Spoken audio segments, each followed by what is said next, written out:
Legend of War here, and today we've got a saving a disaster situation, playing as Ironbrow's expedition on the Vortex campaign, where over the end turn, Clan Spittle is going to attack this army and basically destroy it. They've got more than enough force to totally wreck it, and they're going to ambush it, and this is an army that's not good at dealing with ambushes. So, I have to sort of bail him out of the situation. He made a very silly move by coming over to here, but we'll get to that in a minute. Now, this video here should also be considered as a tutorial for how to never get ambushed by Skaven ever again. If you follow this guide, you really shouldn't ever get ambushed by them when they're stalk stance again, because I'm going to show you a bunch of techniques that you can use to basically prevent it from happening, because I've been witnessing over the years people complaining non-stop on the Reddit and wherever about how annoying it is dealing with Skaven. Now, most people are just, it's sort of self-inflicted. They're just reckless. They do this kind of stuff where they just charge into bad positions, which just basically give an ambush to Skaven on a silver platter. So it can mostly be avoided, but I'm going to show you some other techniques to do it if you screw up, that you can sort of get out of it as like a last resort. So, the first thing that we need to talk about is prevention. Prevention is better than a cure. It's always better to be the attacker rather than the defender, even if you prevent the ambush. So what this person here did, he made a colossally silly move. So, looking at our position here, we can sort of predict that this is where we started over the at the beginning of the turn, and then he used all of his movement to get to here. He had no chance of reaching the Altar of the Horned Rat, but he stood really close to it so that if they do ambush him, the garrison actually comes out and attacks him. Really, really stupid. In addition to that, he actually has heroes in the army. He could have checked what was in the region before coming here, and since he can't reach here this turn, he could have checked, moved, and then just put them in next turn, and they would have gotten some experience. So very, very stupid, right? What he should have done was actually move 50% of his movement, gone into encamp stance, and he still would have been able to reach their next turn. So it would have taken the exact same amount of time to get there, and he just didn't put his entire army at risk here as well. In addition to that, you can actually check every single tile in the game to see what the ambush success chance is, roughly. Every tile type has a base chance of success. Jungles have an 80% chance, plains have a 40% chance, mountain passes have 70% chance, and I think hills are 60%. Most of Lustria is jungle, so it's mostly 80% chance. Now, Skaven Stalk Stance minuses off 15% chance, so their chance of success is actually 65% chance of ambushing you, which I would not have risked that. That's more than 50%. Now, that's assuming that they don't have any other augments. Now, if they have any lords or heroes with the cunning trait, every single additional cunning is an additional 10% chance of success. If the attacking lord has, if the attacking lord has the sneaky trait, then it's an additional 25% chance of success. And if they're leveled up enough that they've actually put points into their ambush success chance, which they only need to be like level 3 to do that, then it goes up even further. And sometimes the AI does that, so you got to be very careful with it. So this was a very much not calculating the risks here at all. Very reckless, very, very silly. Anybody with any real experience in the game would not have done this. It just makes no sense at all. From my interpretation of his email, he figured that Clan Spittle was just about finished and made a reckless move. But if we have a look here, we can actually see what the strength ranking of Clan Spittle is, and we can see that that is not finished off. Now, that's weak for sure, but we also got to consider our own strength relative to this. We've only got one army here, but we've got 3 armies in total: Thorok, Ironbrow, and the Sons of One over here, right? So you're sending over to them 1/3 of this yellow bar. In addition to that, they have Menace Belows, which don't count towards their bounce of power. They're recruiting, so their army is going to get stronger over the end turn, and they're going to throw in their garrison as well. So even if we weren't getting ambushed, and even if we don't include the Altar of the Horned Rat's garrison, the forces are actually still stronger than this guy's army. So we didn't check that. There's a lot of information that the game is willingly to show you to see, so you can make these sort of judgment calls. Now, if that had been a full yellow line, I would have been like, yep, go for it. You don't need to worry about it. Unless they're going to recruit a full stack in one turn, which is unlikely, you should be fine, sort of thing. So, but that's not the case. That's not the case at all. That's at least one strong army, or in this case here, a couple of weak armies. Well, couple of strong armies, actually. So yeah, you didn't calculate that correctly. Now, while you're looking on this screen here, there's more information we can gather. It's not necessarily useful in this particular situation, but it's still useful in general.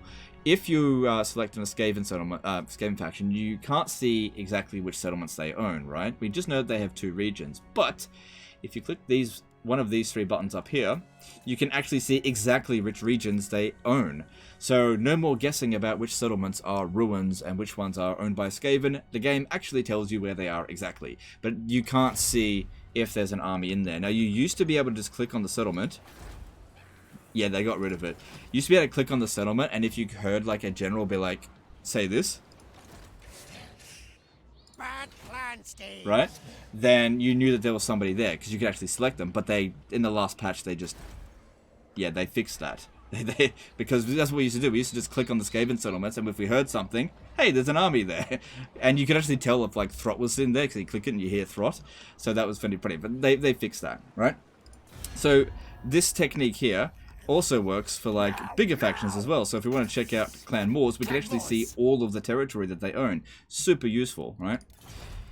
Okay, so let's start preparing ways of getting out of this. We've seen all the prevention stuff. The game has given you loads of information. You didn't scout. You didn't check anything. There's 72% Skaven corruption, which means there's 5 menace belows. Fuck me sideways. Boy, did you not prepare for this, alright? Alright, let's see how we're going to get out of it. There's 2 ways that we can prevent an ambush from occurring here, and that's really the crux of this video here. Preventing the ambush. So the first one, which is a technique that I think fewer of you guys will use, but I'll show it to you anyway, and that's the save scumming method. Don't want to spend too much time on it. It's really simple. You press Control S right before you hit end turn. This isn't going to work on Legendary, by the way, because you can't save, can't quick save. But on very hard to easy difficulty, which this is on very hard campaign difficulty, what it does is it re-rolls the dice. So it doesn't work to just load the autosave. You have to actually click quick save, because when you load the autosave, I don't think it actually changes the dice values. But yeah, if you hit Control S, it changes all the dice values. And as long as their success chance isn't 100%, which I know for a fact it isn't 100% here, which, there we go, it actually gave him a successful non-ambush. Now, this isn't the technique that I wanted to deal with this situation, but it worked in this situation. So we could fight it, we could auto-resolve it. Obviously, a Pyrrhic victory here would mean you have to probably turn back, but at least the garrison, which is quite strong, didn't show up here. That's why it's so important not to get ambushed, because if you do get ambushed, then the area from reinforcements can come. It gets larger. So what I'll actually do in this situation here, I'll actually load and quick save it again, and we're pretty much guaranteed to actually get ambushed. I'll show you what the garrison force was like. So yeah, the guy could have gotten out of the situation just by doing that technique, but like I said, I'm going to show you an even better one. Just got to get the stuff up. Okay, so once again, get the quick save, and what we should get here is a completely different result. If it doesn't ambush again, then that's just really, really lucky, because their chance of ambushing me is probably around 65 to 75%. Based on the number of times that I've done this. Seems to be about that. Which, you know, 25% chance of success can still happen twice in a row. It's unlikely, but it can happen. Nope, that time we got ambushed. And the thing is, if we look at this, the garrison comes out this time because the area from which they attack you gets larger. So yeah, there was 4 armies in there. So you really don't want to get ambushed, especially not near an enemy settlement. Okay, so that's the quick save and quick load technique. Now let's go into the new one. This is very new. It's so new that I've only really discovered. I wouldn't even say discovered it. You guys somebody during the live stream this week told me about it, and then I've sort of just in my own time experimented with it and sort of found out exactly how it works. So I'm not the discoverer of it. I believe somebody in most of the Mads Discord discovered this, and then I've just sort of fiddled with it since. So kudos to you for figuring that out. I don't know exactly who it was. Anyway, this is what we do. This technique will allow us to go back into encamp stance, right? So first thing, let's have a look at this Lord. He's nothing special. He's got a few items on him, which is good. But he's got Lightning Strike, which is good. But we can't make use of that over the end turn. All we have to do, okay, is we have to go into Force March. It's really important that we do this, okay, or else it won't work. And you have to use up enough of your movement so that this one here is grayed out. So you can't go back into regular stance. We don't have to use up all of our movement. We just have to use up enough. So we just use one movement so that's grayed out. We can't come out of that stance, okay? So if you've still got some movement and then you go into... so you've still got a lot of movement, you go into March stance and then do this, it won't work. So I just want to make that clear because a lot of the times people be like, I did the thing and it didn't work, and they miss a step. Okay, you have to follow every step exactly. Make sure that that's grayed out first. Really, really important, or else it won't work. Okay, got that jotted down. Then the next thing is that we tag this guy out. Doesn't matter with who. Just have a look at, we got rank 5 lords here. Alright, I'll get this Grogny one because it'll give us research rate. I'm ready. Okay, and when you tag out a lord, the game thinks that all of the movement points that he has left is him at 100% movement, because this guy hasn't moved at all yet. So I believe you have to have you have to have at least one move point left. You can't use up all of them. That's while in Force March stance, right? So the game thinks right now at 22% movement that is his 100%, allowing us to move into any stance that we want. Regular stance, this stance, or in camp stance. We go back into Force March stance. As long as we don't take another move, like if we move one bit, the game will be like, hang on a second, and then just recalculate everything. But until then, we can actually go into camp stance. We can use global recruitment if we want to, you know. And that is a technique that you can use with any faction that can go into encamp stance. So you can go into Force March, tag out a general, go into encamp stance, go into raid stance, do whatever you want. But so basically, this technique allows you to remove the ramifications of getting caught in Force March. I should, from now on, never see any more goddamn fucking disaster battles where, legend, I got caught in Force March. Just do this and you're not caught in Force March, okay? Except for legendary difficulty, because obviously it auto-saves and you can't revert back. But if it's not on legendary difficulty, if you're playing on very hard difficulty, load back the auto-save, do this, you're fine, right? As long as you've got some lords left to recruit, obviously. If you don't have any left, then you can't do it. Now, we're not out of the woods just yet, because they're still going to make the attack, right?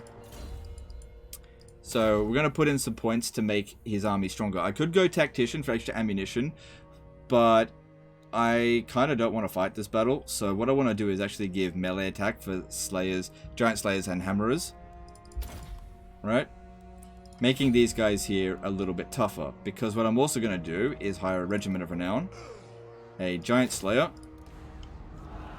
and they're still going to make the attack, but their chance of ambushing us now is basically 0. And we should actually be able to auto-resolve it. Because the thing is, when they pincer us in this is the weird thing about the dwarf. Sometimes it's actually easier to auto-resolve battles with the dwarf than it is to fight them manually. Just because they're so bad against Skaven. Like, the forces that are coming at us, he just didn't build the right army for it. Really didn't. But basically, I just built in more auto-resolve strength into his army and prevented an ambush. But even with the force that we had right there, if we got ambushed, we would still lose. So it has to prevent the ambush. Oh, we only lose the Giant Slayer. And they lose everything. Wait, what? It didn't say that would be defeated. Well, whatever. So that's the first time it's lied to me. Okay, well, whatever. You get the point. The whole point of it is, you know, to do the technique. Anyway, he got out of the situation. You can always just hire more of them back. Look, it actually came back over the end turn. And it saved his army. And we got some encamp stance here. But yeah, that battle there is an absolute pain in the ass.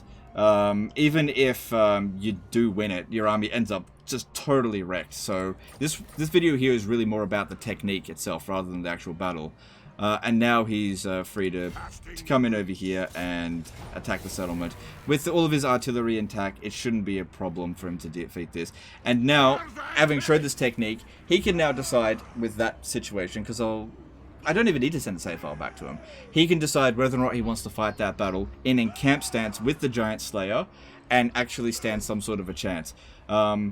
with that. But yeah, the main thing I wanted to showcase was how to go from force march stance into encamp stance. And you can do that with every single faction of the game, except for Beastmen, because they don't have force march stance, so it doesn't really work for them. But I haven't really tested it out that much, and nor do you really need to do it with Beastmen. They're pretty good on their own at the moment. Anyway, with that technique, hopefully you guys will never, ever get ambushed again, and never get caught in force march. Of course, I totally understand that there'll be a couple of people be like, oh, I don't want to use exploits. And that's fine. Feel free to lose. It's not my problem. Anyway, that's the end of this one here. I appreciate you guys. I really hope this helps you, because I don't like doing defenses against ambushes, especially with dwarfs. So the fewer amount of help me, I got ambushed disaster battles I get, the better. That way I can focus on the ones that are actually fun, and that you guys can actually enjoy your campaigns, because I get so many disaster battles with ambushes that I just simply can't save, right? You just got fucked. You get your army just full of artillery, and then they just charge right at you, and there's nothing I can do. And hopefully this way, you just don't get ambushed anymore. Hope that helps you guys. Appreciate you, and I'll see you next time, fuckers. Bye.